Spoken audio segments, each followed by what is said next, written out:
नमस्कार जिंदाबाद दर्शक बंधु महिला जीविका सुरक्षा मंच नयागढ़ जिला स्तरीय लोक संगठन को मु कुनाकांत बेहरा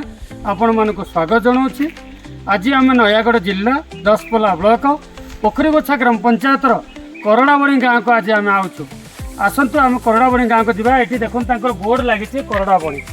तो ये करड़ाबणी कथा आज आपण मानक उपस्थापन करवा सरकार करड़ाबणी प्रति केते दृष्टि देइछथि, केते सफल होइछि केते विफल होइछि, केमिति गाँव परिस्थिति पानीर समस्या अच्छी ना नहीं, गाँव को रास्ता अच्छी ना नहीं, गाँव रे आवास योजना वंचित अच्छा ना नहीं, अनेक समस्या सारा समस्या कथा आम आलोचना करवा आ देखा कौन अच्छे आसतु।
कड़ाबाणी पानी समस्या बहुत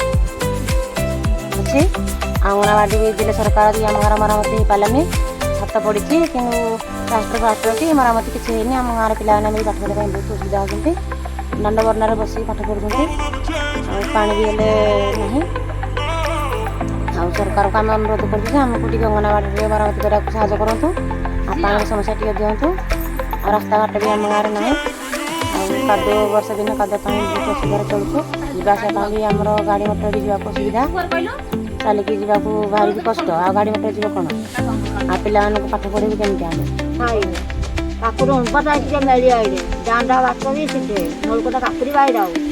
तुम भी सीटे ज्ञान आम चलिया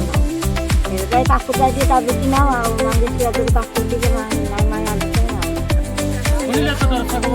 करड़ाबणी गाँव में आम बसिलु बैठक कलु गाँव माँ मान सहित गाँव समस्या उपर आलोचना कलु। ये निश्चित भाव में आम कह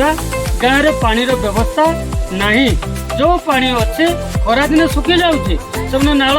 एवं खोला कूर से पानी संग्रह कर जीवन यापन कर ये गोटे कथा। आउ गोटे कथा आसूसी गाँव अंगनवाड़ी घर रही अंगनवाड़ी घर आज पर्यटन रिपेयरिंग हो पारना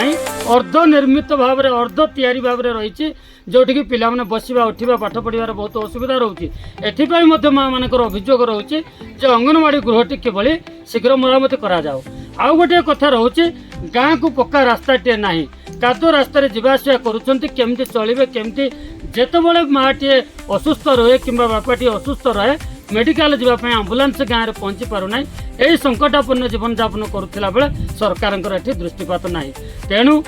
संगठन तरफ महिला जीविका सुरक्षा मंच तरफ निश्चित भाव में आम कह राज्य सरकार को केंद्र सरकार को एवं ब्लॉक प्रशासन जिला प्रशासन ए गाँव को दृढ़ दृष्टि देखिए गाँव में किभली रास्ता हो पार अंगनवाड़ी घर मरामती हो पार स्वच्छ पानी किभली पाइबे एम देले निश्चित भाव में माने टिके भलरे रही पारिबे। रही नमस्कार जिंदाबाद।